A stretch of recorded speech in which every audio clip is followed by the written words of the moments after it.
안녕하십니까. 새롭게 하소서 김학중 목사입니다. 샬롬 정나원입니다. 네, 오늘은 소연 씨 대신에 탤런트 정나원 씨가 새롭게 하소서 안방마님으로 특별히 초대돼서 앉아 계십니다. 영광입니다. 이 자리에 앉으시니까 어떠세요, 느낌이? 지금 무척 감격스럽습니다. 네, 하나님의 은혜를 직접 입술로 고백하는 이 자리에 늘 앉고 싶었는데요. 이 기회를 오늘 저에게 허락해 주셔서 하나님께 감사드리고 또 막 설레기도 하네요. 네. 뭐 우리 나온 씨는 이제 새롭게 하셔서 게스트로도 나오셨잖아요. 네. 근데 오늘 이렇게 또 특별 MC로 옆에 앉아 계시니까 저도 너무나 기쁘고 영광스러운데 네. 오늘 출연자를 소개해 드릴 텐데 네. 오늘 특별 MC이신 나온 씨가 오늘 어떤 분인지 소개를 직접 해 주십시오. 네, 오늘 모실 분은요. 멀리 바다 건너온 나그네들의 영원한 친구십니다. 외국인 이주 노동자들을 섬기시는 분이신데요. 본인이 눈이 안 보이는 시각장애를 가지고 계심에도 불구하고 믿음의 눈으로 하나님 나라의 확장을 위해서 헌신하고 봉사하시는 분이세요. 여러분 궁금하시죠? 직접 화면으로 만나보실게요. 다문화 가정과 외국인 근로자 등 나그네의 삶을 살아가는 이들에게 20여 년간 주님의 위로를 전해온 이가 있다.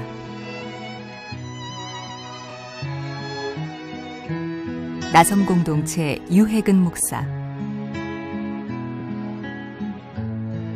1992년 외국인 근로자 선교회를 시작으로 몽골 학교, 다문화 학교 등 8개의 공동체가 든든한 울타리를 이루기까진 유 목사의 피땀 어린 헌신이 있었다. 그러나 공동체 설립 중 과로로 인한 시력 상실, 지적장애를 안고 태어난 둘째 아들. 그의 인생은 고난의 연속이었다는데 수없는 좌절과 아픔에도 불구하고 이 땅에서 소외받는 외국인 이민자들을 주님의 사랑으로 섬겨온 유해근 목사의 아름다운 목회 인생. 지금부터 시작됩니다.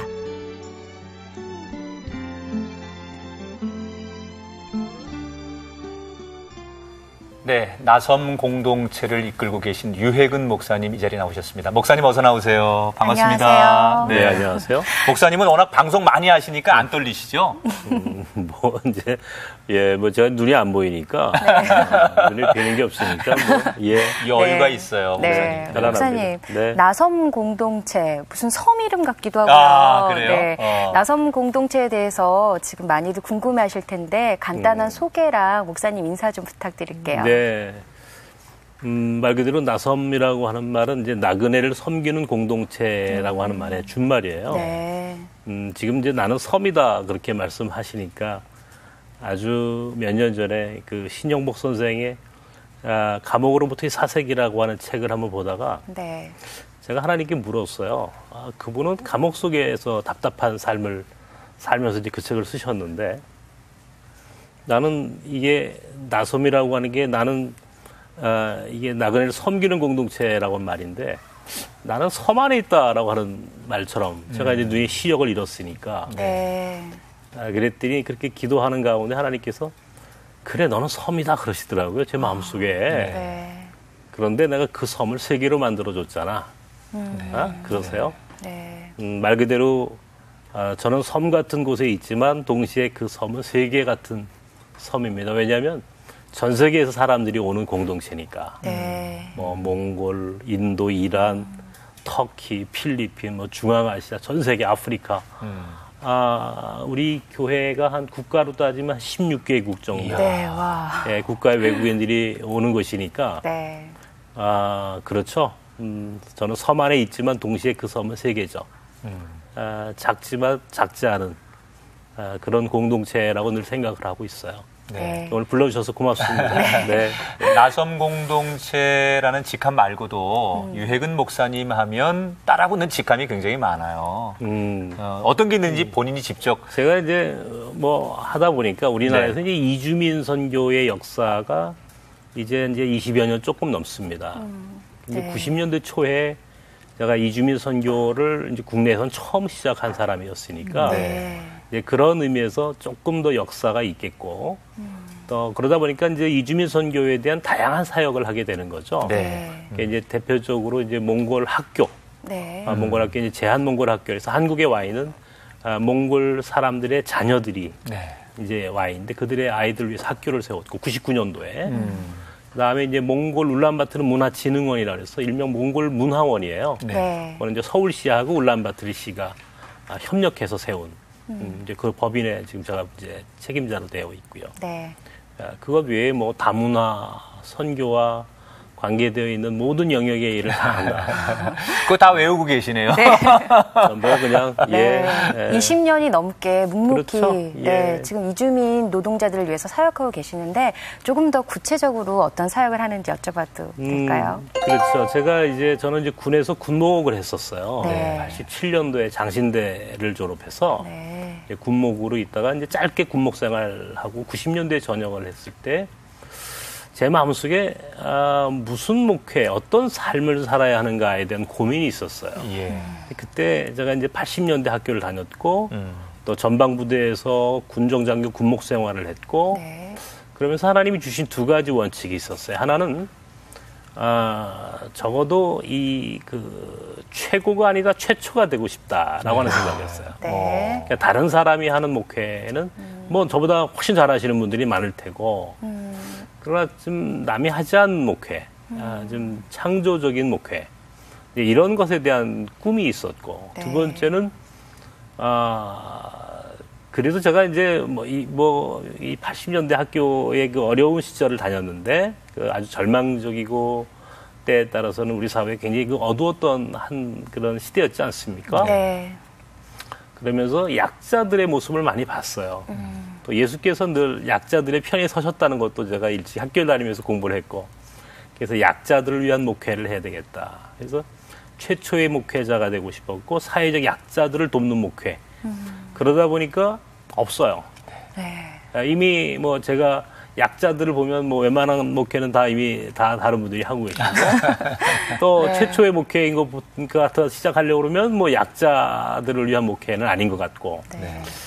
그래서 늘 고민하다가 이제 어디 연구소에서 한 2년 이제 연구원으로 있다가 미국 유학을 가게 됐어요. 아, 네. 이제 유학을 가게 되는 그 시점에 아주 뜻하지 않는 부르심이 있었어요. 정말 뭐 여기서 다 공개할 수 없는 그런 부르심이 있어서 제가 미국 유학하는 유학관에 입학 허가서를 찢어버리고 그 길로 구로공단을 들어갔습니다. 네. 그게 이제 92년도 말에 네. 그러니까 이제 횟수로 22년째 제가 이제 외국인 사역을 한다는 얘기인데 네. 그때 이제 92년도에 구로공단을 들어가니까 외국인 노동자, 그 당시엔 외국인 노동자라고 그랬어요. 네. 지금은 다문화라는 용어를 썼지만은 네.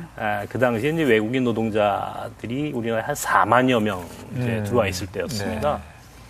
근데 굉장히 참 열악한 환경 가운데 정말 짐승처럼 때로는 노예처럼 그렇게 인간 대접을 받지 못하는 이제 외국인 이주 노동자들을 보게 되고 또 그들의 인권, 또 생존권 뭐 이런 문제들이 아주 시급한 이제 그때 이제 그 사람들과 함께 정말 함께 살았다라고 하는 건 너무 좀 지나친 말이겠지만 함께 고민하고 또 고통받는 자들 편에 있다 보니까 저도 같이 고통받기를 원하셨던 것 같아요, 하나님께서. 네. 거기서 이제 병이 들었고 이제 94년도 5월에 이제 거기서 이제 병이 들었는데 이제 그때 이후로 지금까지 어쨌든 쉼 없이 이 길을 달려왔어요. 예. 근데 뭐 중간에 뭐 많은 그 어려움이 있었죠.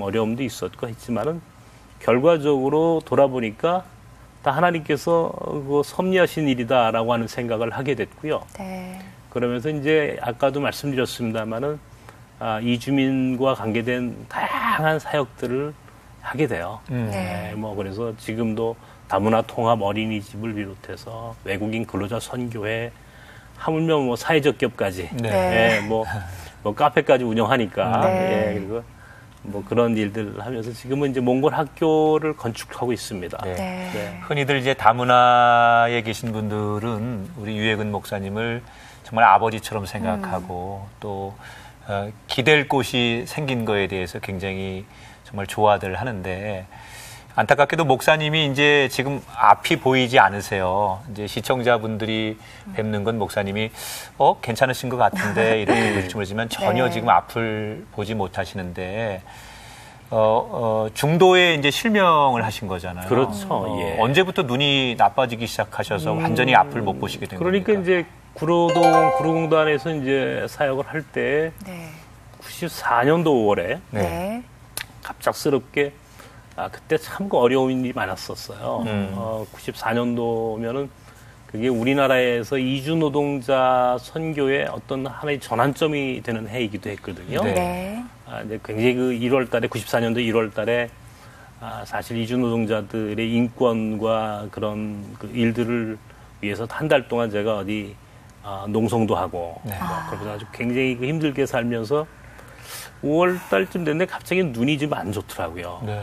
눈에 무슨 시력에도 좀 문제가 있는 것 같고, 자꾸 눈에 아주 그 불편함이 느껴지는 거죠. 네. 그래서 이제 병원에 갔더니 급성으로 포도막염이라고 망막 뒤에 있는 포도막에 염증이 생겼다고 그래요. 그러면서 네.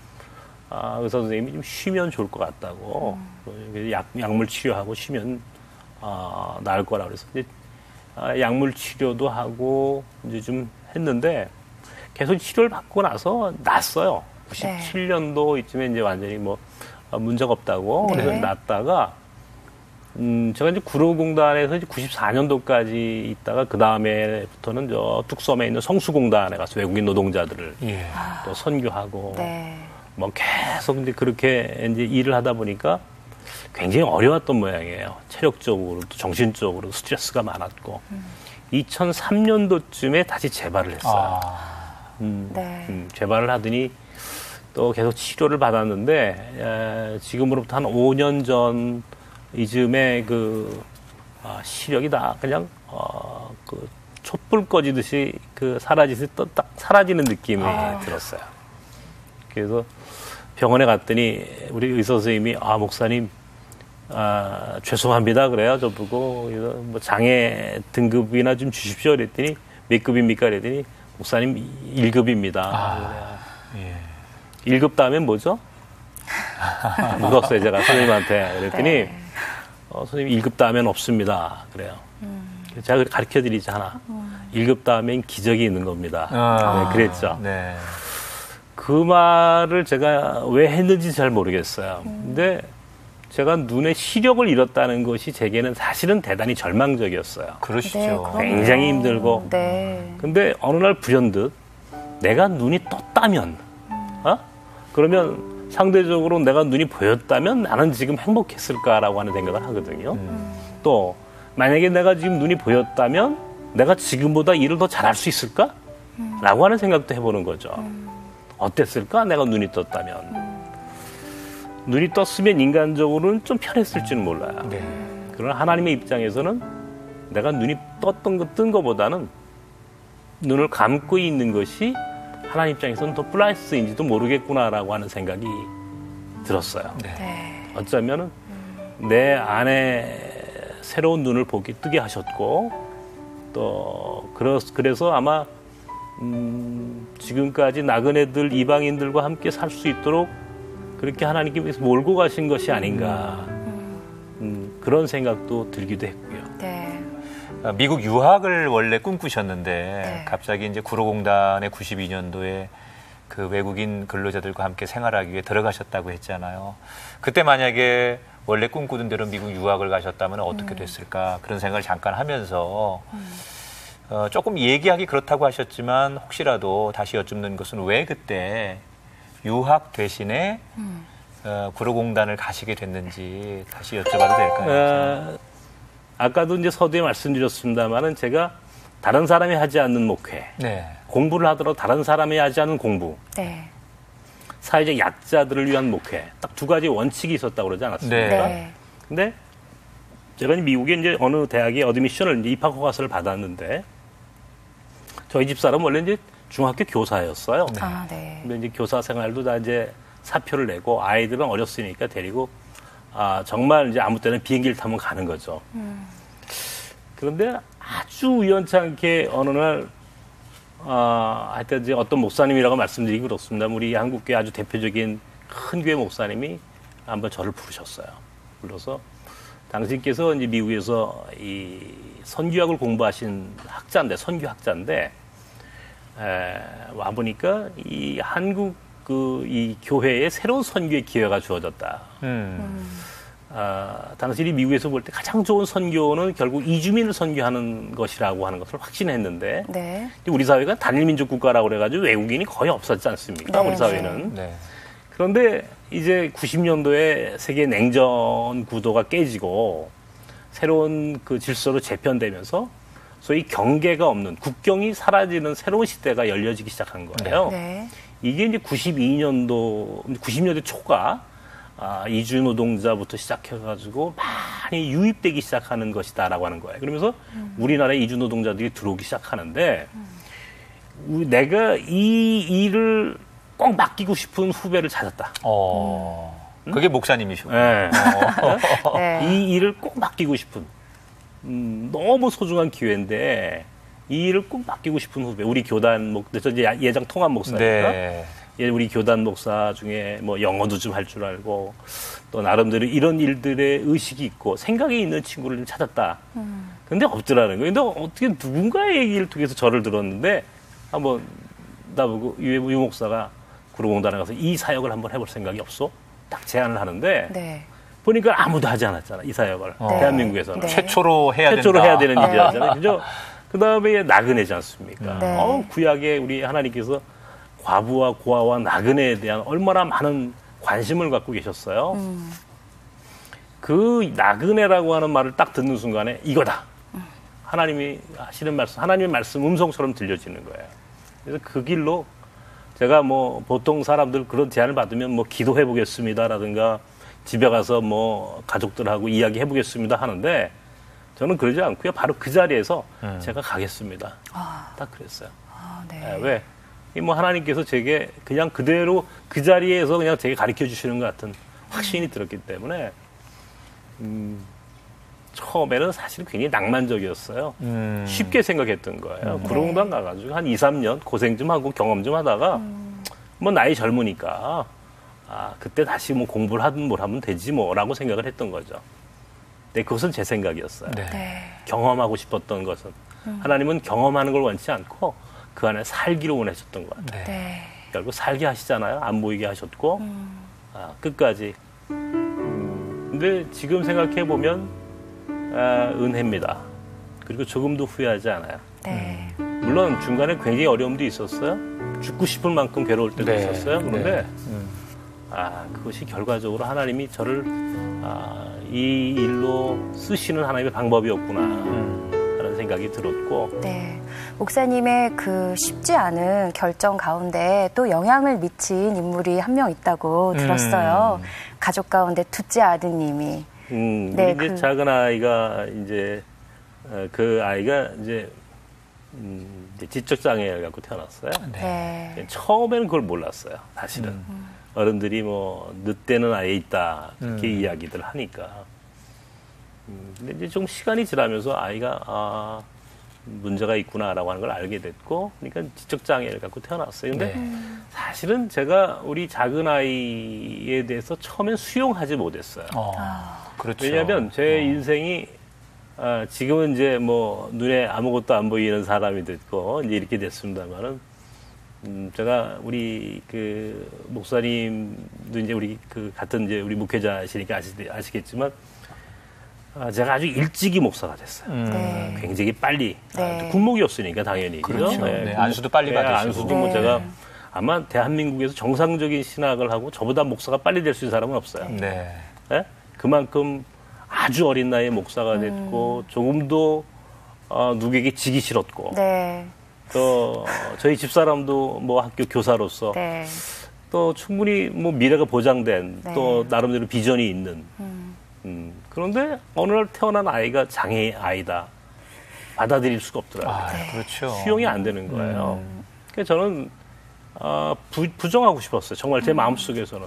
왜 나에게 우리 아이가 태어나야 했는지에 대한 이해를 할 수가 없는 거예요. 네. 근데 그때 제가 일찍이 그 의미를 알았더라면 아마 나한테까지 하나님 이렇게 안 하셨을 거야. 근데 그때도 나는 교만했어요. 받아들이지 수용하지 않은 거야. 아이의 문제까지도 하나님께서 나에게 무언가 말씀하시는구나라고 하는 것들로 받아들이지 않은 거예요. 네. 근데 지나고 나서 지금 이제 우리 아이가 이제 26살인데 네. 굉장히 크죠. 네. 등치도 훨씬 더 크고. 근데 불현듯 그 아이가 천사인 거야. 네. 그리고 불현듯 그 아이가 있었으므로 오늘 내가 존재하는구나라고 하는 것이 느껴지기 시작합니다. 네. 만약에 이 아이가 없었더라면 나는 어떻게 됐을까? 이런 생각도 하게 되고요. 하나님이 우리 아이를 통해서 내게 많은 것들을 가르쳐 주셨어요. 네. 겸손도 하게 하셨고 또 깨닫게 하셨고 네. 또 더욱이 이 약자를 돕는 목회라고 하는 것은 때에 따라서는 대단히 관념적이거나 추상적이거나 네. 어쩌면은 굉장히 그 이중적일 수도 있어요. 그렇죠. 근데 네. 우리 아이가 장애가 있고 내가 장애인이 되어가면서 또 내 목회의 대상자들이 나그네라고 하는 사실을 이제 뭐 누가 뭐래도 그건 뭐 현실이니까 네. 이제 알아가면서 자연스럽게 내 몸에 가시가 생겼다라고 하는 게 느껴지고 가시가 오히려 나에게는 큰 유익이구나라고 하는 바울의 고백 같은 것도 이제 알게 되고요. 이건 말로 다 설명이 안 되는 거예요. 네, 맞아요. 목사님, 그 귀한 거를 또 일깨워준 소중한 둘째 아드님께 이 시간을 빌어서 한 말씀 좀 해보시면 어떨까요? 아드님 이름이 어떻게 되나요? 영길이죠. 영길이. 네. 네. 영길아 한번 불러주세요. 오늘 방송을 통해서 한번 네. 기념이 되게요. 뭐 우리 아이가 영길아 그래 우리 아이 참 많이 사랑합니다. 네. 네. 그 아드님이 지금 아마 그 자기 이름을 불러주는 아버지를 방송을 통해서 이제 보게 되면 참 기뻐하실 것 같은데 저희가 목사님 모르게 아드님을 좀 만나고 왔습니다. 그래서 화면에 좀 담아봤는데 네. 네, 아드님의 모습을 잠시 아버지에게 소개해 드리도록 하겠습니다. 아빠 저 영인데요. 아프지 말고 건강하세요. 사랑해요. 야, 잘생겼어요. 네. 아프지 말고 맛있는 커피도 만들어 네, 바리스타예요. 드리겠다. 네. 지금 카페에서 뭐 네. 그 바리스타로 커피도 네, 만들고 그런다며요. 네, 장신대 앞에 카페 노마드라고 네. 이제 우리 그 브랜드가 노마드잖아요. 말 그대로 네. 유목민이라는 뜻인데 네. 예, 장신대 바로 정문 앞에 이제 우리가 하는 카페가 있어요. 거기서 이제 네. 바리스타 서빙도 하고 아주 인기 좋아요. 본인도 여러 가지 아픔을 겪으면서 후회도 해보시고 특히 실명이라든지 또는 부딪혀오는 현실적인 문제 앞에 좌절도 많이 하셨는데 옆에서 지켜보는 사모님의 심정은 어땠을까? 특히 목사님 그렇게 실명을 하시고 막 그랬을 때 아내된 입장에서 그걸 다 고스란히 지켜보면서 어떤 생각이 드셨을까?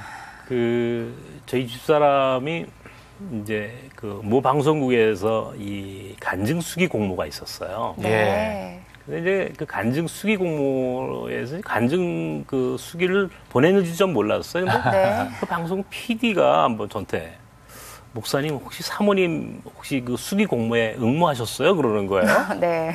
잘 모르겠는데 그랬더니 사모님인 것 같아요. 근데 발표가 아직 안 나왔어요. 나중에 이제 발표가 됐어요. 뭐 거의 뭐 670인가 뭐 거의 700통의 이 간증 수기 중에 1등이 됐어요. 대상이 된 거예요.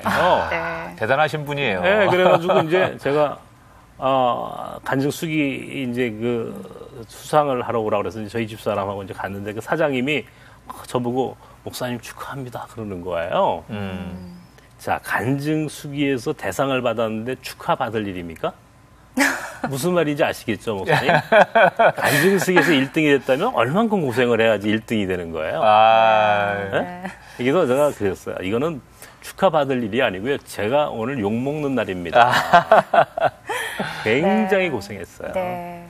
굉장히 고생했어요. 지금도 이 고생은 끝이 나지 않았어요. 근데 우리 집사람이 그래요. 하루하루 살다가 하나님께서 부르시면 그렇게 행복하게 살다 가자. 이제 글쎄요, 우리 보통 사람들은 어떤 마음으로 세상을 사는지 모르겠어요. 근데 아마 죽는 날까지 그 고통은 끝이 나지 않을 거라는 생각이 들어요. 네. 근데 고통이 네. 끝이 나지 않는다라고 하는 것이 그렇다고 오늘 내 삶을 절망스럽게 하는 건 결코 아니에요. 네. 여러분들이 도와주고 계시지만 특히 이제 사모님께서 지금 목사님의 손과 발이 되어 주시고 맞아요. 또 네. 함께 하시기 때문에 더 힘을 얻으실 텐데 네. 사모님한테는 늘 미안한 마음이 있으시죠? 너희 그러면 네. 안 그러실 것 같은데요? 여전히 큰 소리 치실 것 같은데. 미안하죠. 네. 미안하고 우리 집사람은 이제 같이 결혼한 지 벌써 이제 27년 됐는데 네. 어떻게 생겼나 궁금해요. 요즘은. 네. 아이, 네. 벌써 사모님의 얼굴을 다 잊으신 건 아닐 텐데. 뭐 이제 아주 오래전에 얼굴이 기억나죠. 근데 네. 얼마 전 우리 집사람 친구들이 이제 한번 교회를 왔어요. 근데 우리 집사람 보고 얘 너 늙었다 그러는 거예요. 내가 있는 자리에서. 네. 그리고 그 얘기가 가슴에 확 걸리는 거예요. 네. 늙었어. 머리에 흰머리도 생기고, 주름살도 생기고, 늙지 않은 여자였는데 그런 생각이 아주 조금 미안한 마음이 들게 하더라고요. 근데 목사님 말씀을 들으니까 사모님이 어떤 분이실지 그려집니다. 네. 고난을 고난으로 끝나는 게 아니라 하나님 은혜로 간증하시는 멋진 분이신데 시청자분들도 궁금해하실 것 같아서 그럼요. 저희가 네. 사모님을 만나 뵙고 왔습니다. 영상 함께 보시죠.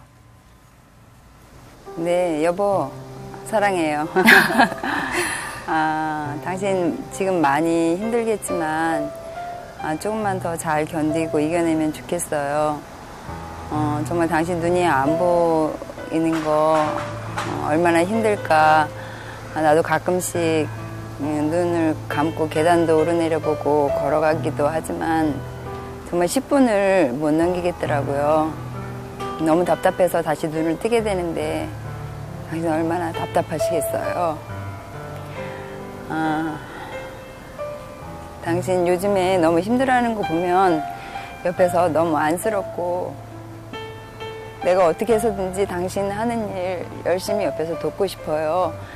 하나님께서 힘 달라고 매일같이 기도하지만 무엇보다도 당신이 먼저 힘내시고 끝까지 정말 하나님께서 부르시는 그날까지 하나님께서 맡겨주신 일 잘 감당할 수 있도록 힘내시고요. 내가 끝까지 당신 옆에서 당신 편이 되어서 같이 일할 테니까 아무튼 건강 조심하시고 하나님 부르실 때까지 힘있게 지금 이 사역 잘 감당하길 바래요. 여보 사랑하고 또 남편이지만 정말 당신 존경합니다. 사랑해요. 아유, 네. 목사님, 제가 사모님을 아까 간증 수기 예. 당선하셨을 때 제가 방송 인터뷰를 했던 사람이거든요. 예, 알죠. 근데 그때 모습이나 지금이나 똑같습니다. 여전히 미인이시고요. 아이고. 네, 목사님이 생각한 것만큼 그렇게 있지 않았어요? 네, 흰머리 많지 않으시고요. 아름다우십니다, 네. 목사님. 고맙습니다. 아유, 가슴에 뭉클하시죠? 그래요. 뭉클하다는 것보다 뭐 이제는 그런 것도 없어요. 사실은. 왜 우세요, 근데? 그게 이제 제 서러움에 겨워서 그런 거예요. 아이, 그거 아니죠. 네. 누구한테 알아달라고 하지 않았고, 네. 네. 또 누가 시켜서 하는 일이 아니었어요. 네. 네. 제가 좋아서 시작한 일이고, 네. 제가 해야 되겠다는 마음이 들어서 한 일입니다. 네. 분명히 이 길이 고통스러운 길인 건 누가 왜 몰랐겠어요. 저는 부러운 게요. 모든 아내들이 남편에게 사랑해요 소리는 잘할 수 있습니다. 그러나 남편인데 존경합니다라는 네. 소리는 잘 들을 수 없거든요. 근데 저희 아내가 저한테 저 소리 할 수 있을까라는 생각을 저는 저 고백을 들으면서 잠시 해봤는데 정말 말씀 속에 남편을 정말 존경하시는구나라는 생각이 들고요. 목사님께서 이렇게 나그네들, 한국에 와 있는 많은 나그네들을 섬기시고 다문화 사역을 하고 계신데 어떻게 보면 국위선양 하시는 분들이 많이 계시지만 목사님이야말로 아까 이호잔 목사님처럼 다시 우리나라에 들어오신 그 나그네들을 공부시켜서 선교사로 파송하는 일, 너무나 귀한 일을 하고 계신데 그럼에도 불구하고 이렇게 열심히 한쪽에서는 우리나라에 들어와 있는 나그네들을 섬기고 사랑하지만 여전히 반한 감정을 가지고 계신 많은 나그네들이 이 땅에 있다는 게 참 가슴 아픈데요. 그 부분에 대해서도 목사님은 하고 싶은 얘기가 많으실 것 같아요. 우리나라에 이제 일하고 돌아가는 이주 노동자들의 90%가 반한주의자가 돼서 돌아갑니다. 안타깝네요. 그건 굉장히 심각한 얘기예요. 한국의 뭐 이주 여성들, 결혼 이주 여성들이 이제 많이 들어와 있지 않습니까? 이주 여성들이 우리 사회에서 당하는 그런 차별, 또 가정에서 또 그 느끼는 많은 그런 어려움들. 사실 저는 이제 현장에 있으니까 누구보다 이제 이게 잘 이제 느껴지고 이제 알고 있는데, 먼저는 우리 그 사회가 그런 측면에서 이제 많이 이 다문화 이주민들, 이제 적어도 세계가 다문화 시대가 됐고 세계화 시대가 됐다라는 건 거슬릴 수 없는 거거든요. 그렇다면 이제 우리가 이 부분에 대해서 받아들여야 합니다. 과거의 로마라든가 몽골이라든가 지금 미국 같은 나라가 역사상 가장 강력한 국가가 될 수 있었던 힘은 뭐냐면 모든 문화와 민족을 함께 수용할 수 있을 때 거기서 힘이 생기는 거예요. 그러니까 우리가 지금 우리 사회에 자원이 없습니다. 어쩌면 이 이주민들이 우리 사회를 유지하고 지탱하게 하는 힘이고 우리에겐 큰 자산이에요. 이걸 우리 사회가 잊어서는 안 되고요. 특별히 교회가 우리가 지금 이 선교라고 하는 문제 목사님 계시지만 얼마나 우리가 한국교회가 관심 많이 갖고 합니까? 그러나 저는 개인적으로 하나 또 의문이 들 때가 있어요. 이런 열정과 관심이 한국교회가 지금까지 선교를 해서 세계 선교 2위 국가라고 이제 이야기를 하고 자랑을 하지만 사실은 뭐 그 안에 들어가면 많은 부분들 사실은 우리가 모르는 부분들이 많이 있어요. 사실은 뭐 어떤 때는 우리가 투자한 것에 비해서 정말 그런 효과적인가라고는 의문을 가질 때도 있고. 근데 제가 벌써 20년 넘게 이런 사역을 하면서 특별히 이제 외국인 신학생들을 키우고 또 역파송이라고 하는 건데 몽골에도 벌써 이제 선교사를 현지인을 보내고 이제 이슬람 지역에도 보내고 내년에는 이제 인도 또 그다음에 베트남, 터키, 뭐 중국 계속 이렇게 저희가 이제 그 역파송을 해서 보내는데 제가 해보니까 뭐 너무너무 이게 효과적인 거예요. 너무나 의미가 있는 거예요. 그래서 선교는 이렇게 하는 거다. 21세기 새로운 유목민의 시대라고 하는데 하나님께서 우리에게 주신 기회를 한국교회가 놓치지 말아야 한다. 이런 생각을 저는 확신하고 있어요. 그래서 한국 사회, 우리 사회는 물론이고 우리 한국교회도 선교적으로라도 특별히 약자들을 돕는 것이 우리 크리스찬이 해야 할 일이란다면 이제 교회가 너무 그 지나치게 과시하고 전시하는 이제 그런 목회보다는 내실 있는 보다 우리 사회에 감동을 줄 수 있는 그래서 교회가 다시 한번 회복할 수 있는 길은 결국 우리 사회 안에 교회가 약자들을 위해서 빛과 소금이 되는 것 이게 오늘 교회가 다시 사는 길이고 하나님 나라를 회복하는 방법이에요. 목사님 말씀을 들으니까 선교가 꼭 지역으로 나아가는 게 뿐만 아니라 지금 이 땅에 온 이주자들을 잘 대하는 것도 선교의 한 방법인 것 같은데 그럼요. 구체적으로 크리스찬들은 어떤 노력을 해야 될까요? 뭐 이 크리스찬들이 우리가 사실은 인간적으로 차별 안 하는 것 같은데 차별 많이 합니다. 크리스찬들 교회 안에서 먼저 돈 많은 사람 좋아하고 잘생기고 좋은 대학 나오고 배경 좋은 사람 먼저 우리가 신경 쓰는 게 맞아요. 그게 현실이에요, 사실은. 그렇게 하지 말라는 건 아니에요. 그러나 그만큼 나그네들에 대해서 관심 갖는 것도 이거 굉장히 중요합니다. 왜냐하면 예수님은 나그네로 오시거든요. 그러니까 나그네로 오시는 예수님을 생각한다면 교회 안에서는 편견도 차별도 있어서는 안 되고요. 두 번째는 이제 작은 거지만 함께 나누면 돼요. 지역 사회에 있는 이주 여성들 또 뭐 그들의 아이들 또 외국인 노동자들 이런 사람들 교회가 조금만 관심을 가지면요 외국 사람들 그 작은 사랑에 크게 감동받고 찾아옵니다. 네. 선교? 그게 굉장히 어렵다고 생각하면 안 돼요. 네. 우리 삶의 자리에서 교회가 있는 바로 그 자리에서 지역사회 안에 있는 이주민들, 나그네들, 이방인들 잘 품는 일 한번 지금부터 해보세요. 네. 사실 외국인들도 똑같이 하나님의 작품이고 네. 네, 한 형제고 자매니까 그런 마음으로 출발하면 못할 것도 없는데요. 그럼요. 네. 네, 네. 그렇습니다. 이제 목사님 좀 신나는 얘기 좀 하시게 할게요. 목사님이 최근에 가장 크게 관심 갖는 이제 몽골 학교 얘기. 네. 네. 이 몽골 학교가 이제 다문화 우리 자녀들을 위해서 이제 만드시게 된 거잖아요. 그렇죠. 네. 언제 어떤 계기를 통해 시작하신 겁니까? 몽골 학교를 얘기하니까 어떤 분은 이게 울란바토르 몽골에 있는 학교입니까? 뭐 끝까지도 네. 네. 한국에 있는 거죠. 한국에 서울에 있습니다. 네. 광진구 광장동에 있고요. 네. 이 학교는 제가 1999년도에 처음 세웠어요. 예. 그러니까 벌써 14년이 지났죠. 우리나라의 소위 외국인 학교라고 할 때 대부분이 영미 또 선진국 경기가 독일, 프랑스, 일본 그리고 중국 화교 학교를 우리가 소위 국제 학교라고 이야기를 합니다. 네. 네.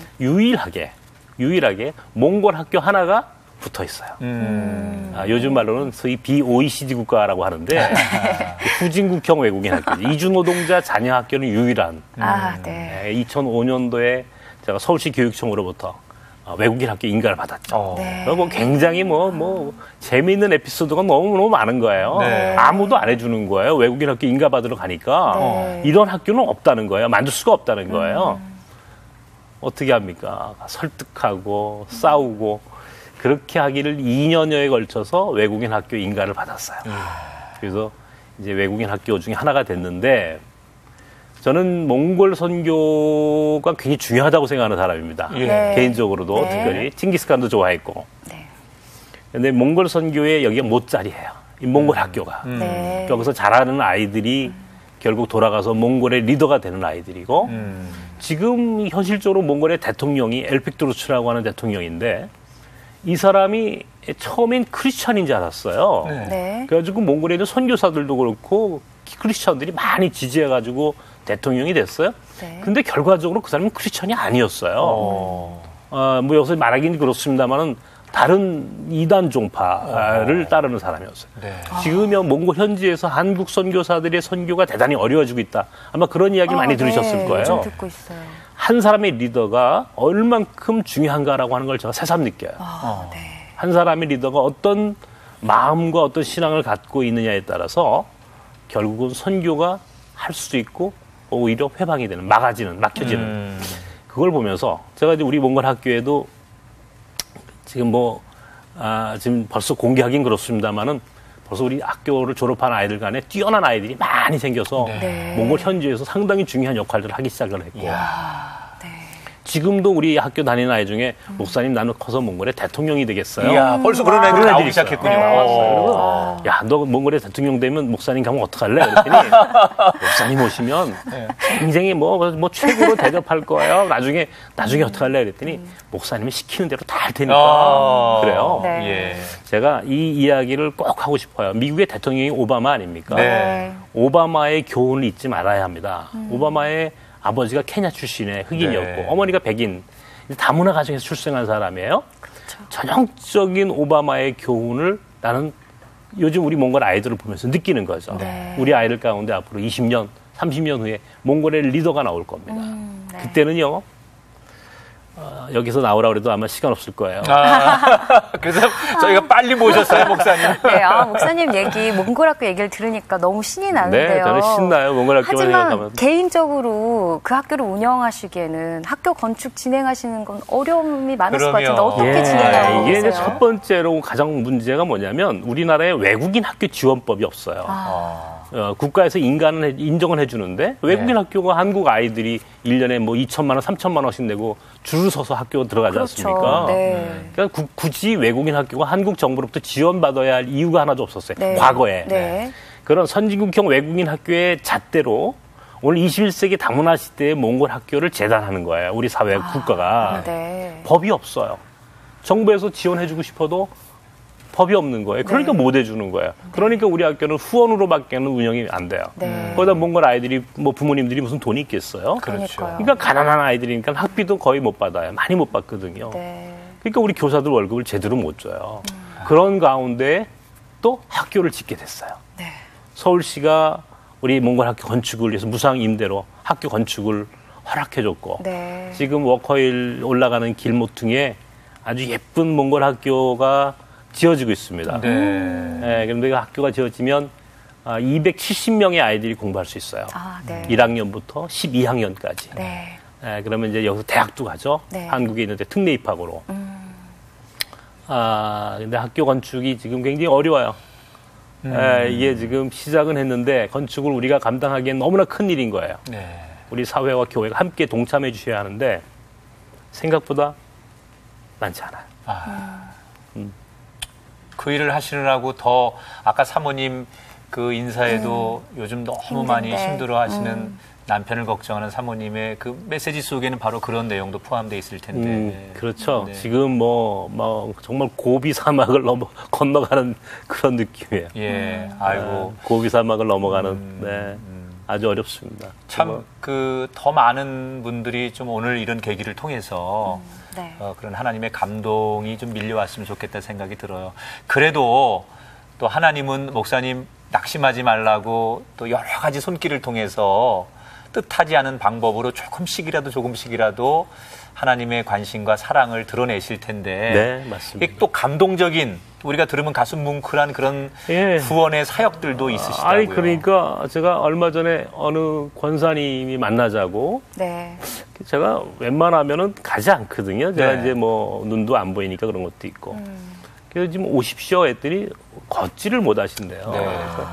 그래서 제 마음속에 그 권사님을 좀 만나야 되겠다는 생각이 불현듯 들어요. 그런데 어느 이제 서울에 어느 이제 그 아파트 아주 뭐 저희 집사람이 저를 데리고 왔으니까 근데 가니까 느낌이 있잖아요. 이게 굉장히 가난한 사람들이 사는 동네라고 하는 느낌이 있지 않습니까?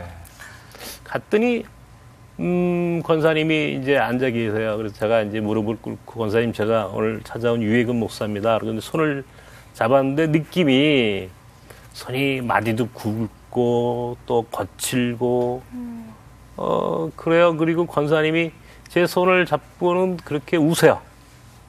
무슨 사연이 있으신가 보다. 권사님이 이제 다른 게 아니라 당신이 이제 독거노인 임대 아파트에 홀로 사시는 권사님이세요. 굉장히 가난한 그런 권사님이죠. 그런데 그분이 이제 그 임대 아파트 들어올 때 낸 전세금 외에 남은 돈이 딱 1,000만 원이 있는데 이 1,000만 원을 몽골 학교에다가 건축 헌금으로 내고 싶대요. 그래서 권사님 그럼 이 돈을 어떻게 버셨어요? 무슨 일을 하셨어요? 했더니 평생 남의 집살이를 하셨대요. 일찍이 결혼하셨는데 아이를 낳지 못한다고 이혼을 당했고 자식도 없고 가족도 없고 그리고 건강도 다 잃었어요. 걷지를 못하세요 이제는. 그리고 남은 돈은 1,000만 원. 근데 그 1,000만 원은 그 권사님한테는 생명이잖아요. 얼마나 큰 돈이겠습니까? 근데 그 돈을 받을 수가 없는 거야 내 마음속에. 그러시면서 그 1,000만 원을 내놓으시는데 펑펑 우시는 거야 그냥. 아무 소리 안 하시고. 근데 제가 1,000만 원이라는 돈이 무슨 이게 크다면 큰 돈이고 작다면 작은 돈일 텐데 나는 한 번도 돈 앞에서 부끄러워 본 적이 없는데 이 돈이 너무 부끄러운 거야. 나를 부끄럽게 하는 거야. 이 돈 앞에서 나를 성찰했어요. 과연 난 이 돈을 받을 자격이 있나? 나는 정말 이 돈을 받을 자격이 있나? 이 돈은 이 84세 된 이 권사님의 온 삶이 다 녹아있는 저분의 땀과 피가 녹아있는 돈인데 내가 저분의 삶을 송두리째 받아들일 수 있는 건가라고 하는 생각을 하니까 너무너무 부끄러운 거야. 난 자격이 없는 거야. 근데 끝까지 권사님 몽골 학교 아이들 위해서 특별히 선교 위해서 그래서 제가 그랬어요. 이제는 권사님 외롭지 않으실 거예요. 몽골 아이들이 손자들이에요. 손녀들이에요. 그랬더니 또 우세요. 나올 때까지 이렇게 우시더라고요. 그래서 기도해드리고 나왔습니다만은 그렇게 작은 그 권사님의 삶이 녹아있는 그런 헌금들이 지금 몽골 학교를 지어가는 그런 오병이어입니다. 저는 그래서 하나님께서 지시겠구나라고 하는 생각이 들어요. 하나님이 하시겠구나. 네. 아멘. 저희가 아멘. 그렇게 네. 믿고 기도합니다. 네. 네. 아, 그 귀한 권사님의 헌금 목사님은 받아서 귀한 일 하실 만한 분이신 것 같아요. 아니에요. 네. 네. 근데 이런 목사님을 또 인정해서 귀한 상을 받았다고 예, 네. 아유. 아주 축하할 만한 일이 있다고요? 아니요. 그게 제가 어떤 상이에요? 이제 어느 로펌에서 주는 네. 이제 공익인권상인데 이제 개인으로는 아마 제가 처음 받았다고 그래요. 이게 이제 여태까지는 단체가 받았어요. 그러니까. 근데 이제 개인으로는 처음 그 상을 주시면서 그래도 이주 노동자들, 다문화 가정들, 나그네들 위해서 이렇게 고생했구나라고 하는 것들을 이제 우리 사회에서 조금은 이제 인정을 해준 거죠. 네. 그래서 이제 상을 받았는데 너무 감사했어요. 상금도 받았어, 2천만 원. 다 건축원금 다 냈어요. 이야. 근데 그것도 다 건축원금 하셨어요? 예, 아니 물론이죠. 지금 네. 돈이 없으니까. 네. 다 네. 내야 되는 거고요. 예. 마땅하죠. 제가 무슨 네. 제 개인적으로 받은 거라고 생각하지 않아요. 저는 목사님의 고백 속에 참 어렵지만 하나님이 너무 또 쉽게 지어주시면 그것도 또 하나님의 방법이 아닌 것 같아서 조금은 어렵지만 결국 짓게는 하실 거다 그런 확신이 들고요. 네, 맞습니다. 목사님이 이런 사역을 시작하셨으니까 또 그 사역을 마무리하실 분이 하나님이다라는 확신이 들고요. 네. 오늘 새롭게 하소서를 통해서 그 말씀하신 이야기들이 정말 어떤 분들에게 하나님의 음성처럼 들려지기를 기도하면서 말씀을 들었습니다. 네. 목사님이 건강하셔야 또 귀한 일을 잘 감당하실 텐데 목사님은 나머지 주어진 시간을 통해서 어떤 일을 계획하고 계시고 또 기도하고 계신지 목사님의 기도 제목과 계획을 함께 나누고 싶습니다. 뭐 크게는 이제 몽골 학교. 이제 사실은 제 목적은 학교를 지는 건축하는 목사가 아니잖아요. 네. 제가 건축이 목적이 아니에요. 그 안에 담겨질 이 겨자씨 같은 아이들이 어느 날 겨자나무가 되는 꿈을 꾸는 거죠. 그리고 그 겨자나무가 수많은 사람들에게 유익을 주고 또 하나님 나라를 위해서 쓰임받게 하는 것이 제 목적이죠. 네. 그러니까 몽골 학교가 그렇게 존귀하게 한국과 몽골을 이어주는 다리로서 그리고 하나님 나라를 만들어가는 어떤 선교적인 못자리로서 모판으로서 징검다리로서 역할을 할 수 있는 것 그렇게 만들어가는 것이 이제 첫 번째 제 가장 중요한 기도의 제목이고요. 네. 두 번째는 이제 우리 안에 외국인 신학생들이 많아요. 네. 우리 아까 말씀드렸지만 이제 외국인들이 한국에 와가지고 이제 신학 공부를 저희가 시키잖아요. 리더들을 키워서. 네. 이제 끝까지 신학 공부를 시켜서 마지막 그 나라로 돌려보내는 것. 그리고 그렇게 또 선교적인 네트워크를 만들고 또 제 꿈도 결국은 앞으로 한 10년 뭐 길면 그 후에는 우리 지금 나그네들이 이제 그 우리 외국인들이 흩어져 선교하는 그 선교 지역으로 저도 눈이 안 보이지만 가서 선교사로 그렇게 가고 싶어요. 네. 네. 찾아가서 옆에서 돕고 그냥 기도라도 해주고 붙잡아주는 것만으로도 충분히 선교가 되니까 네. 제가 그 나라 말 안 해도 되잖아요. 이미 제가 다 키운 사람들이 한국말 다 잘하니까. 네. 그러니까 아마 그런 삶이 이게 제가 꿈꾸는 제 삶이고 나섬 공동체와 몽골 학교의 미래라고 저는 생각을 하죠. 네. 네. 오늘 정말 이 짧은 시간에 목사님의 그 생애 이야기 또 너무 귀한 사역들의 이야기 다 들을 수 없어서 저희들이 좀 아쉽긴 하지만 또 목사님의 행하시는 아름다운 일들을 충분히 공감할 수 있는 시간이었기 때문에 저희는 참 행복하고 네. 아까 그 권사님의 1,000만 원 돈을 내가 참 받을 수 있을까 이런 자격에 대해서 부끄럽다라고 생각을 하셨다고 하는데 저는 내내 목사님 말씀을 들으면서 나는 목사님 오늘 간증을 들을 자격이 없는 사람인데 라는 그런 부끄러운 생각을 하면서 다시 한번 하나님 앞에 제 자신을 내려놓는 개인적인 시간이었습니다. 목사님 너무 감사하고요. 저희도 기도하고 또 목사님 사역에 더 많은 그런 하나님의 마음으로 동참하도록 그렇게 하겠습니다. 네. 오늘 나와주셔서 고맙습니다, 목사님. 네. 감사합니다. 네, 감사합니다. 오늘은 평생을 외국인 이주 노동자들을 섬기며 멀리 바다 건너온 나그네들의 좋은 친구가 되어주신 유해근 목사님을 만나 뵀습니다. 선교의 비전이 있다고 하면서 막상 우리 주변에 온 이주 노동자들 한번 생각해봤나? 저는 개인적으로 저를 돌아보는 그런 귀한 시간이었습니다. 네. 선교 그러면 사람들이 이제 멀리 시간을 들여야 하거나 네. 물질을 뭐 들여야 한다고 생각을 합니다. 그러나 사실 오늘 목사님의 고백을 통해서 느끼는 선교의 개념은 내가 있는 자리에서 주님이 원하시면 네라고 순종하며 나를 드리는 것으로부터 진정한 선교는 시작된다고 생각합니다. 네.